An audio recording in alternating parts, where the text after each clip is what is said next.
Hello दोस्तों, welcome back. आप देख रहे हैं कॉफ़ी विद सुमित जैन। दोस्तों, कल आपने मेरी वीडियो देखा होगा कि हमने मीना जुनेजा जी को बुलाया और उनसे पूछा कि आप भारत के बारे में क्या जानना चाहती हैं, आप कब चाहती हैं कि ये जो कॉलोनियल जो हमें नाम दिया गया, जो ब्रिटिशर्स ने नाम दिया इंडिया, इसको अब कब चेंज करना चाहती हैं, कब देखना चाहती हैं कि ये भी नाम चेंज होकर हमारा जो ओरिजिनल नाम था वो आए, भारत। और उन्होंने एक वर्ड यूज़ किया, अति शीघ्र।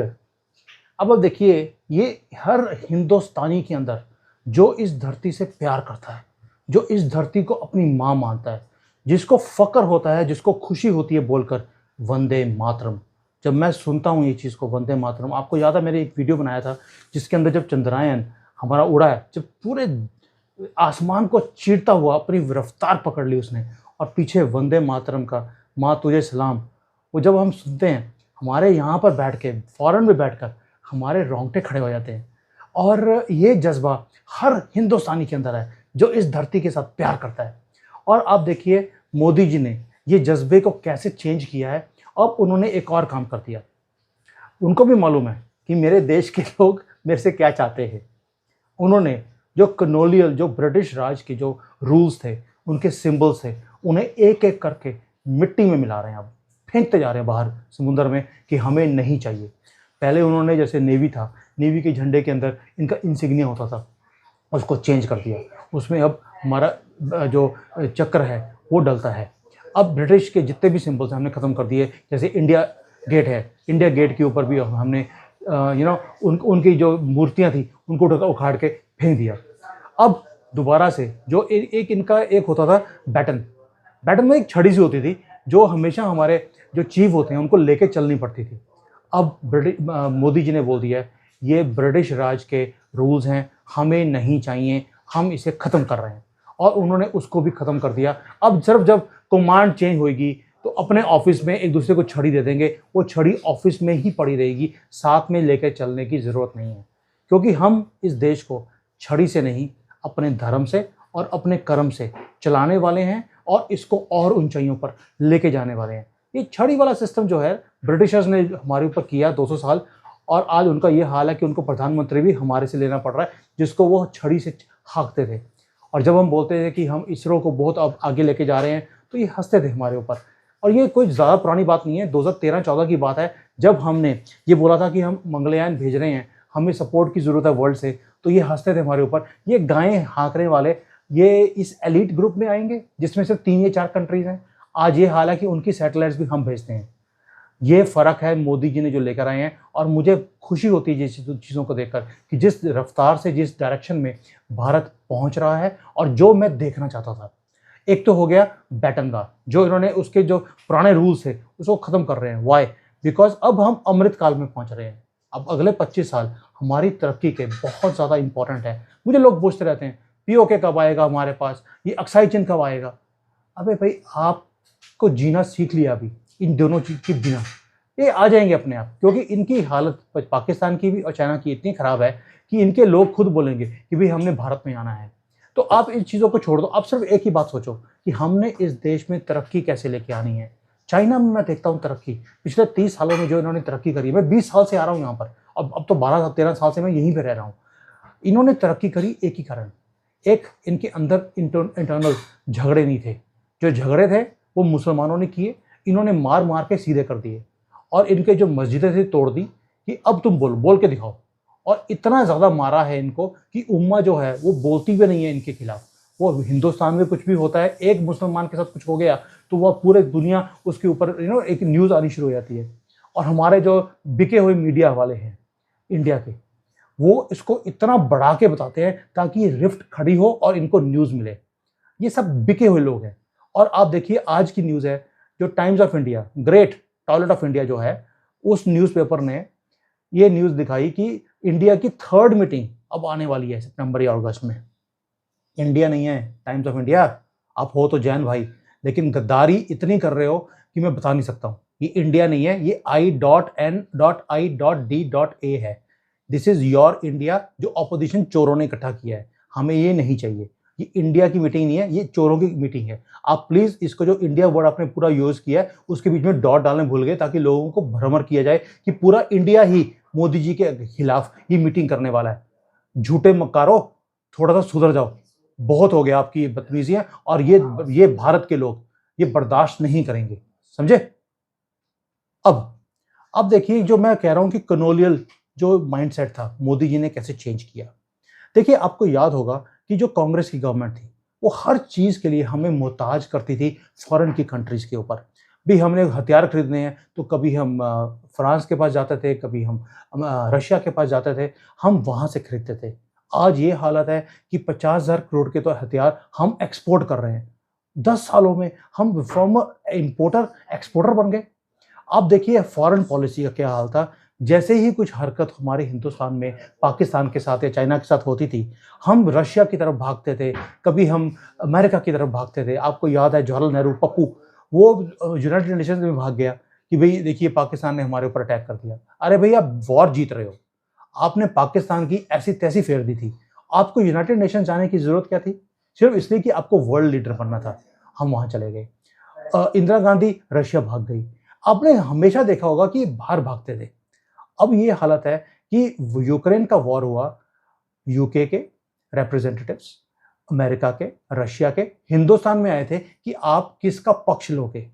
आप कभी इमेजिन कर सकते थे कि हमारी इतनी वैल्यू होगी कि हमारी वॉइस को सुना जाएगा, उसे वैल्यू दिया जाएगा।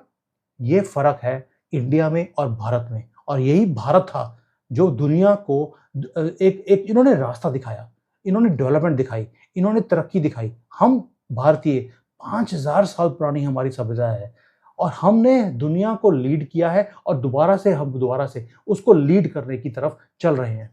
अब देखिए लीड कैसे किया जाता है।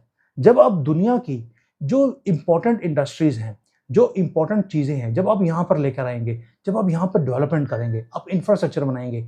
आप सोच के देखिए, कल सुनीता जी ने मीना जी ने भी बोला कि जो मैं डेवलपमेंट देखती हूँ इंफ्रास्ट्रक्चर की, वो ऐसे लगता है जैसे फॉरेन कंट्री में आ गए।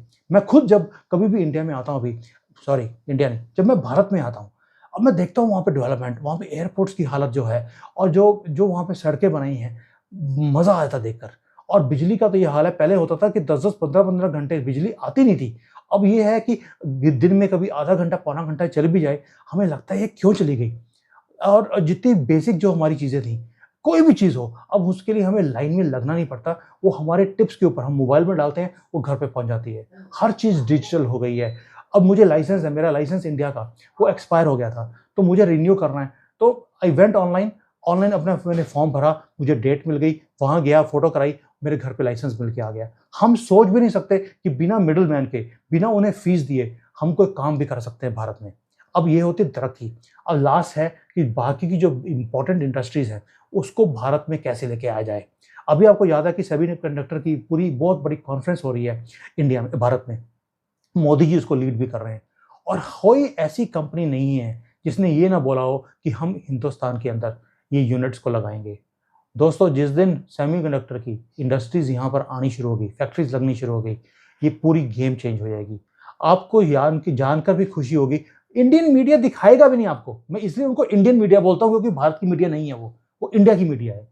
वो क्या दिखाती है कि यहाँ पर देखिए जी, कितने दंगे हो रहे हैं, मुसलमानों के ऊपर लाठीचार्ज हुआ, कल दिल्ली में लाठीचार्ज हुआ है मुसलमानों के ऊपर, होना भी चाहिए। उनका कोई मुहर्रम का था, पत्थरबाज़ी करी।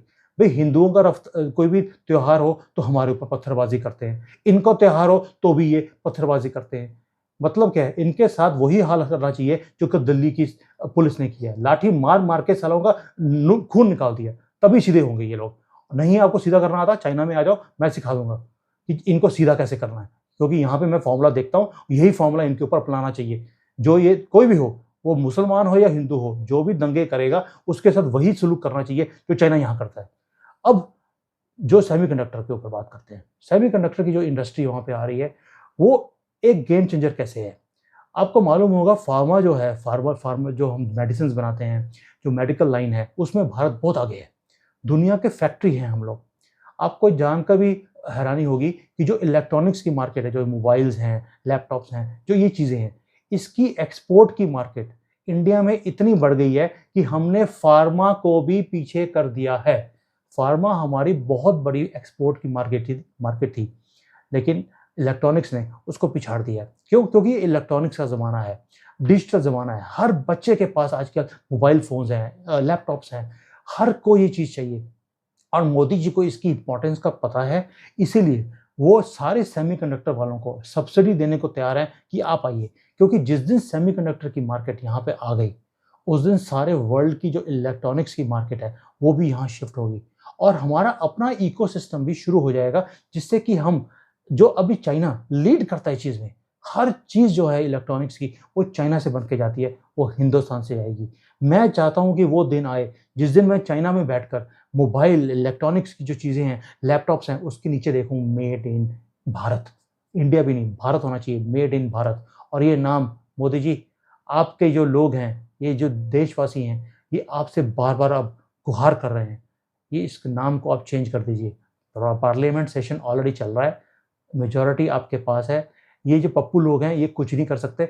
आप इंडिया का नाम भारत में चेंज कर दीजिए, क्योंकि ये सबसे बड़ी जो निशानी है कॉलोनियल की, ये यही है इंडिया।